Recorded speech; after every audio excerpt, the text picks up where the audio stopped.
In this video, we're going to be discussing the great Amora, the great rabbi of the Talmud, Shmuel. He's also sometimes known as Mar Shmuel, meaning Mr. Shmuel, but generally speaking, he is known as just Shmuel. There's a saying in the Talmud that every single rabbi, their title is dependent on their level of smicha, if they were leader of the Jewish people, etc. Meaning their ordination and their and where their specific level was in the Jewish nation. So generally, Rav is like the lowest level. Rebbe means that he had smicha from Eretz Yisrael. The greatest is Rabbon, means our great rabbi, essentially. And the Talmud says that Gadmi Rabbi Shmai, greater than Rabbon, is a person who's known just by his name. And Shmuel definitely epitomizes that. He was born in the year 165 in Neharda, that's a city in Bavel in Babylon, and he passed away in the year 254. His father his name was Abba Bar Abba.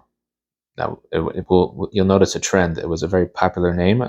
We talked about Rav in a previous episode. Rav's name was Abba. We'll talk about some other rabbis whose name was Abba or some version of that. So his father's name obviously was Abba, and obviously he did not know his father. He was named after his father, so we could assume his father passed away while before he was born. When this Abba Bar Abba was a Talmid Chacham, was a great Torah scholar in his own right, and he was a silk merchant. That's how he made a living. One time, Rabbi Yehuda ben Beseira had a conversation with him, and this Abba Bar Abba said that he trusted him implicitly. Rabbi Yehuda ben Beseira gave him a blessing and said, "Because you trusted me implicitly, you will have a son like Shmuel Hanavi." And of course, he did. Another story goes that a lady who was able to understand the language of the birds, that was the kind of intellectual, you could say, that she was. She had some, this kind of knowledge. She told Abba Bar Abba that he would have a son that would be a great Torah scholar. His father wanted Shmuel to have a rounded education, as they say, and besides Torah, he was also taught. We'll talk about it soon. Medicine, astronomy, and other kind of non-Torah wisdom, if you could say. And Shmuel used this to his advantage. First of all, he became an expert doctor, an expert physician. One time, Rabbi Yehuda Nasi was ill with an eye ailment, and Shmuel had this special potion that he could use to heal him. However, Rabbi Yehuda Nasi, who we discussed in previous videos, he had a extreme sensitivity to anything, and it's called in Hebrew an istinus. Essentially means somebody who, or Aramaic, essentially means somebody who can't tolerate any kind of dirt or grime or things touching them. Very sensitive person. So he physically couldn't open his eye when, to get like these drops in. And Shmuel essentially developed a new procedure that he could put something under his head, and it was so potent it healed his eyes. So this was kind of the level of medicine that he practiced. He also would actually do medical experiments on himself in order to help people. He felt that he could be, so to speak, the guinea pig. And one time, Shmuel was suffering very much from these medical experiments that he did, that his wife tore her hair out. Because she saw how much pain he was in order to kind of figure out these medications and see if they would be helpful. He also used this knowledge in his halachic decisions when it comes to the laws of Shabbos and other things. He used his medical expertise to determine these halachas. One of the central themes of his medical practice was that he felt that all ailments start from bad air quality, and he felt that bad air quality is what causes most medical problems. He also was an expert astronomer. One of the things that he fought against in his astronomy career was he fought against the idea that people are controlled by constellations and things like that. He understood, like the Torah teaches us, that in truth, a person person controls their own destiny. By doing good deeds, Hashem will reward him, and he can control his own destiny.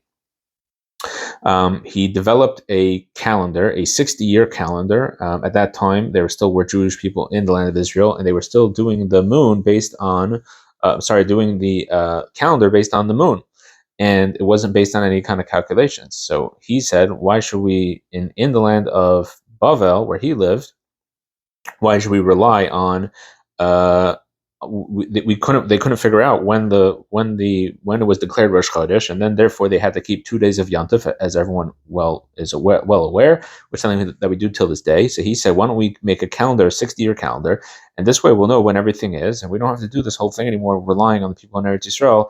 However, the rabbis in Israel did not accept this, and they attributed this idea to kind of trying to usurp the power of the rabbis in the land of Israel, who were the predominant authority in halacha and Judaism.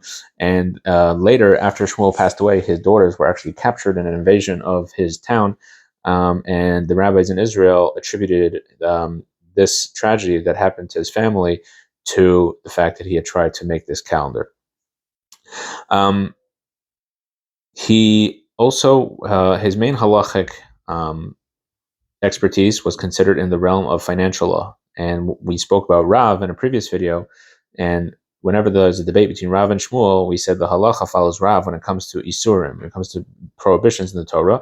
However, when it comes to financial law, the halacha follows Shmuel. He was, in fact, the leader of the court, and this was his expertise.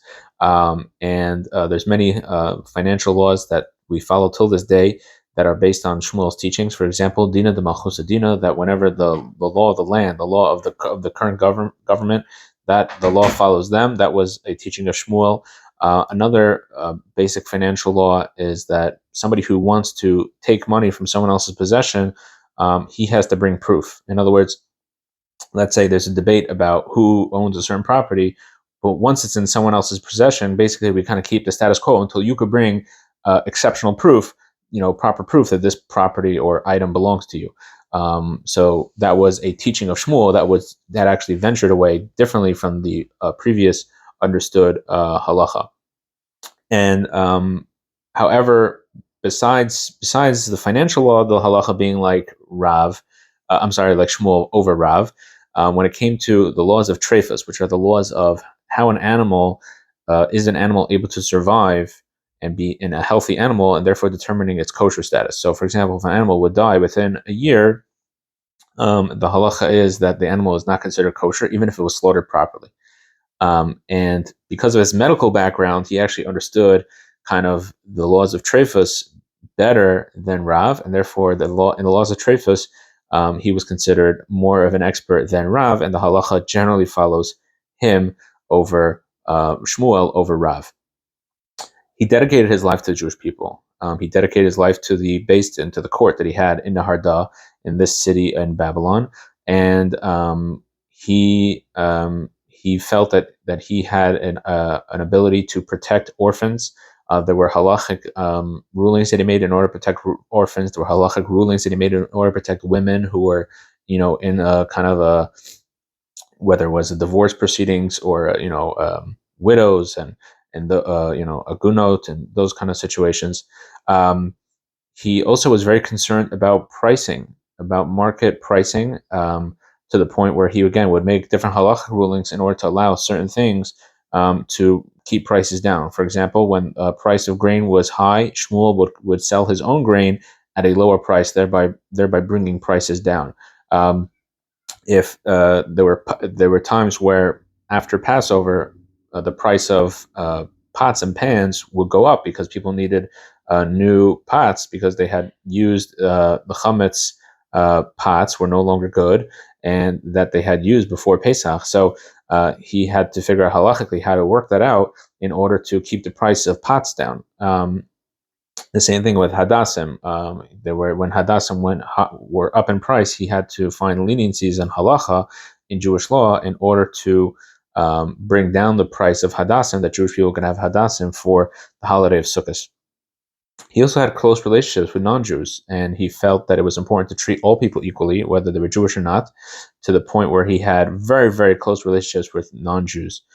including but not limited to the king Shavar Malka, who was the king of Persia, and in fact, later this king, even though politically it made sense for him to be against the Jewish people, he said he would never kill a Jew, and that was all due to Shmuel's relationship with him that he had. He was also extremely humble, to the point where people would ask him who is the halacha follower, and he would say the halacha follows Rav, meaning his not according to his own interpretation.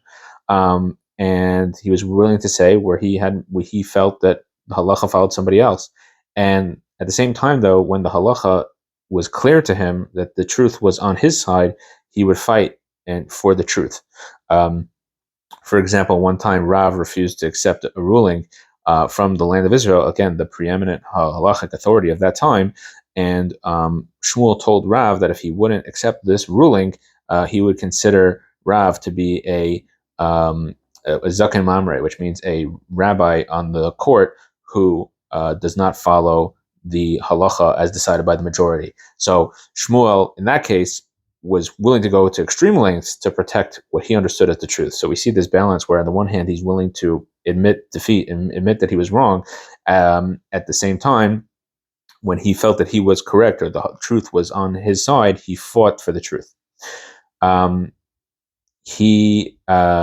His students, his famous students, were Rav Nachman, who ended up taking over his position in Neharda, and he had another student, Rav Yehuda, who ended up opening a yeshiva in Pumbedisa, another city in Babylon. So, in closing, Shmuel is one of the most important rabbis, early rabbis of the Talmud, and he is quoted many times in the Talmud. Probably we talked about Rav previously, probably the most quoted rabbi. Shmuel is probably second in that, and his colleague, a colleague of Rav, the same generation as Rav, and Shmuel's legacy lives on with his many halachic rulings, and even talking about the laws of what's going to happen when Mashiach comes. Some of his rulings are talked about to this day. So with that, we'll close. Thank you very much for listening. If you have any questions, comments, if you think I made a mistake, something I could have said or should have said, please put in the comments. We like comments. We like to engage with everybody. If you don't subscribe yet, please subscribe, and we will see you in the next video.